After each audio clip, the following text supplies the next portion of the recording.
Welcome everybody that is watching live. This is the weekly Investor Thrive Live call where we basically break down all the things that everyone needs help with. Like any questions that anyone has, how to use batch, what's going on with wholesaling. If you're struggling, if you're not getting deals, why not? We're here to answer those questions. We've teamed up basically to provide as much value as we can for everyone here. So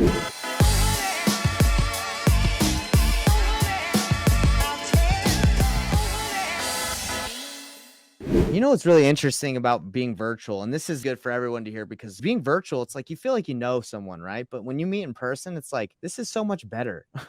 Oh, I You- know. I'm like, yeah, you kind of feel like you know somebody already, and then you're like, "Oh, I can just, actually get to talk to you, and you don't have to right. schedule something out to get time with somebody." So I love it. Yeah. And meeting in person, it really does help develop relationships way better. So if anyone is doing business in their own markets and a seller wants to meet, you are going to have so much greater impact and connect with them over like in person than you will over the phone. Now, me having said that, like I love to just do deals over the phone and over Zoom just so I don't have to drive anywhere. I get lazy. Like even if someone's in my neighborhood and wants to sell, I'm like, let's just do Hop this on a over the meeting. phone because I don't want to waste my time. Time is so valuable.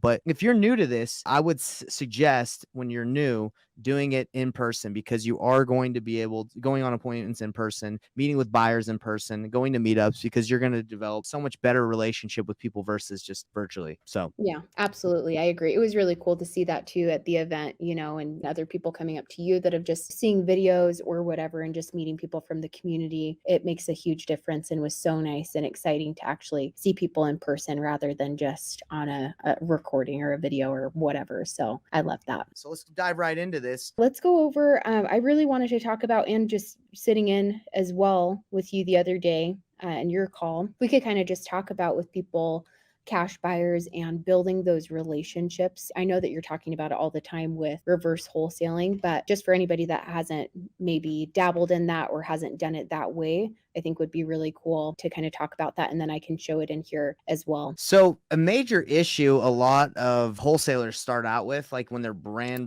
new, is they do not know what a deal is. They do not, right? Like they just say, like, hey, go find a deal, right? So they're talking to a seller. The seller's like, yes, I want to sell. My neighbor sold their house for 250. I'll sell it to you for 200,000, right? So as a brand new wholesaler, you're like, let's say the house is in decent shape, right? So it doesn't need that many repairs. So you're like, okay, she's giving me a $50,000 discount. That might work. So they put it under contract and they put it out at 210, right? The ARV, let's say, is 250. The seller's saying, I'll give it to you for 200, and they're putting it out at 210. So they're trying to get it sold and they can't find anyone that is interested in the property. And they're like, I got it for like way lower than it's worth, right? Right. There's a couple problems. That area where they have that deal could just not be a place where a lot of investors are interested in. It could be in a Right. bad industrial area. It could be in a bad neighborhood. So there's a lot of issues right there, like just with location. Location is very important when investing. You could be a brand new wholesaler that's doing this in the middle of North Dakota where there's a population of 1,000 people, and you're trying to do this in a town where no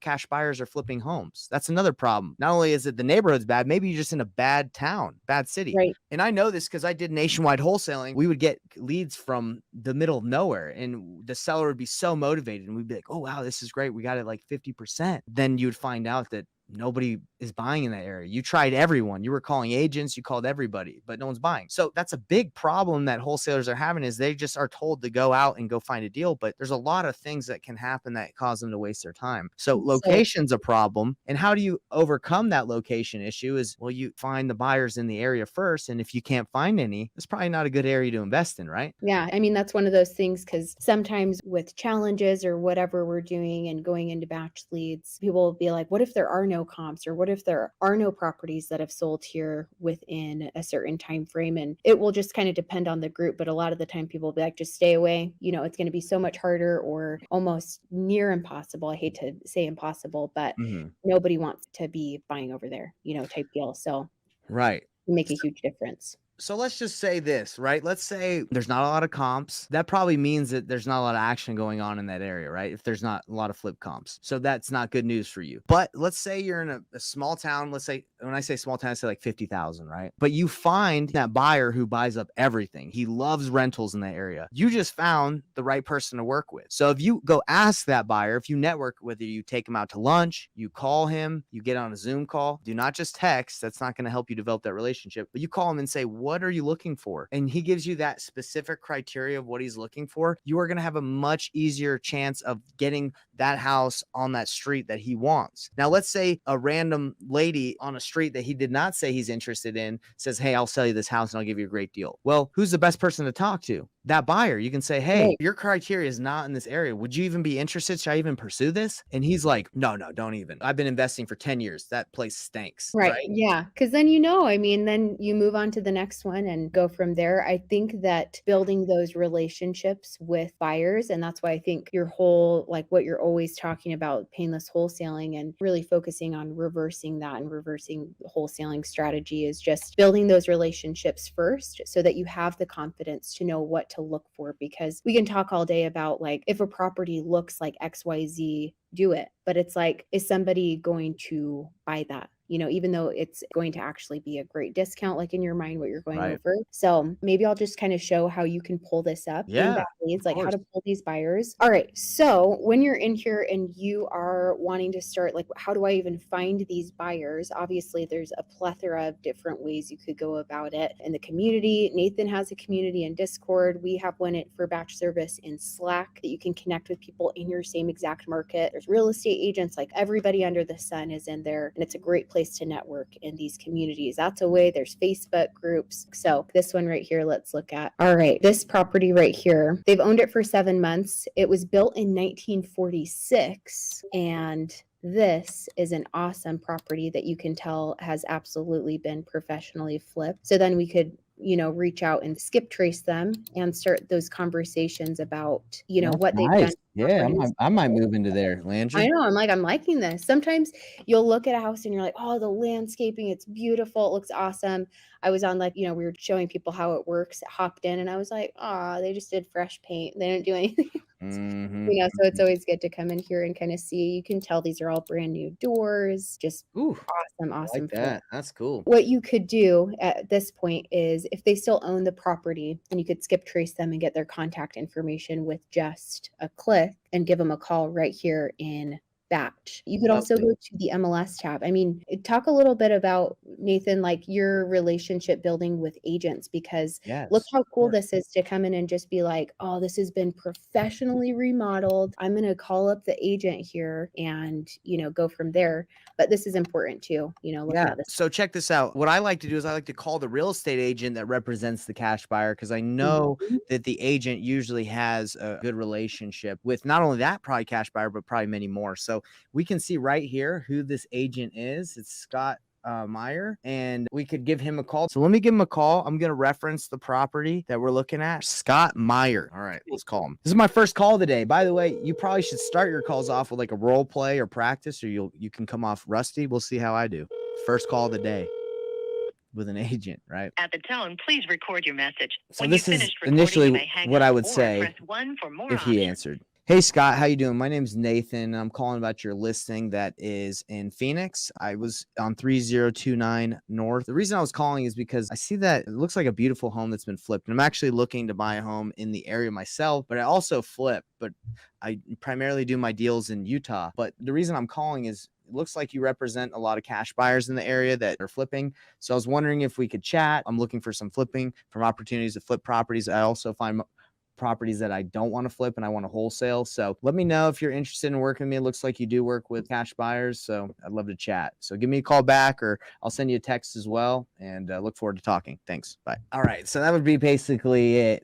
And just see, and we would network, right? And right after we network, I'd put his information in my CRM and I'd follow up. If you have a lot of conversations, I'd say at least 10 to 20 conversations like that a day, you're going to get a deal. You're going to find an opportunity if you Yep. do this consistently. The problem is a lot of people, they want to make money and do deals. but they're not making calls, they're not connecting, they're not taking action. Yeah. I mean, would you say that for anybody that is hesitant on starting to call either buyers or agents, obviously it's going to be so much different, a different dynamic and feel of the call compared to sellers. But what would you say for that specifically? Because that can be really scary, even talking with buyers and agents for some people. For any advice that you could give people on how to kind of get over that hurdle, or would you say like role playing is the thing for people to try out, find people in communities and things like that? Yeah, so I got two answers to that. So one, I would say role playing and practicing is going to help you out a ton. If you're not a part of a community, I definitely would invite you to join. I think the batch. Yeah, I think anybody could join it. So if you guys have interest in it, then we will definitely get you in there. I mean, there's so many different people providing value, so I don't want to exclude anybody from that. Right.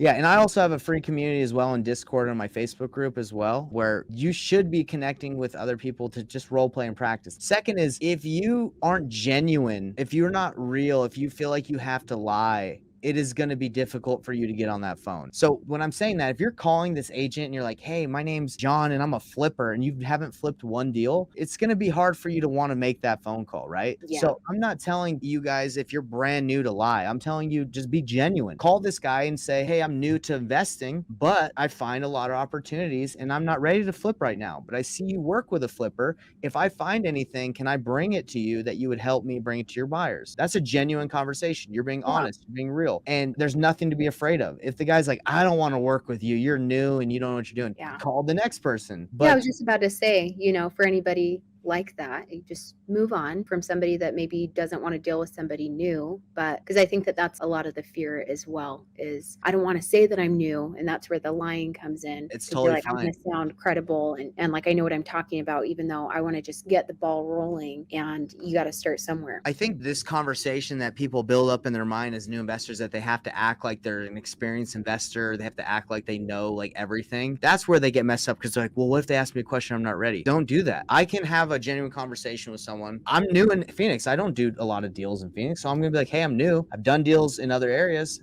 And if I haven't done deals, I'd say, hey, I'm brand new in investing in general, but I know a little bit about it. I'm going to start looking for deals. Can you help me? And if he's like, no, I don't work with noobs, then be like, okay, some agents are going to like that. And they're going to miss out, because who brings people a lot of deals? New, hungry investors that are willing to hustle and grind. When I first started, I brought a deal to an agent. I didn't know. I got like a $42,000 assignment fee. I thought it was great. Right. It was great. Yeah. But what happened is he was more experienced. He took it from me and he went in and flipped it for like 150K, but I didn't know. So all I'm saying is, people that do not work with new investors, not saying to take advantage of them, but they just don't know how to make the amount of money that an experienced person would. So if you don't work with them, you're giving up on a lot of opportunities. Right. Absolutely. I think that is super vital to just remember, is that you got to start somewhere, and you just got to go along and figure it out and be honest along the way and genuine. So that's right. And Braxton Sutton says, you're right, Nathan, this is true. I really believe that's like deep down, like that's why people don't want to make these calls, is they feel like they got to be something they're not. And if they get caught, they're going to look like idiots or feel like they're dumb. Just don't try to act. Yeah, you're going to find the right people, I think, that you want to surround yourself with anyway, that are excited for you to get into it. And it might not be your first call, it might be down the line, but to just continue. So I wanted to ask you too, Nathan, this question just came in. Since we've been talking about buyers, let's talk a little bit about, now with looking for deals. I had this question in the community, dealing with wholesaling notice of sale in pre-foreclosure. Like, can this be done? Had a couple questions about this, and people going back and forth with notice of sale, which, by the way, you guys can find that stuff in here too. And Backleads, I'll kind of have it up while we're talking about it. But if any, like your experience with that, or, those types of properties and what you can do with those. If something has not, like if the bank does not own it yet, you can do a lot of things. You can stop a foreclosure. So if someone's in pre-foreclosure, you can stop it by showing like an agreement, the right to purchase it. We actually stopped a sale in Richmond, Virginia, where it was going to go to foreclosure, but we had the attorney that we were working with, the title companies, this information, they were able to prolong it. So that's actually a super motivated seller lead, right? If someone's about to lose their home, you just need to be able to act quick. And that's the power of networking, is you might not know what to do, but if you have the right attorney, the right title company, or the right,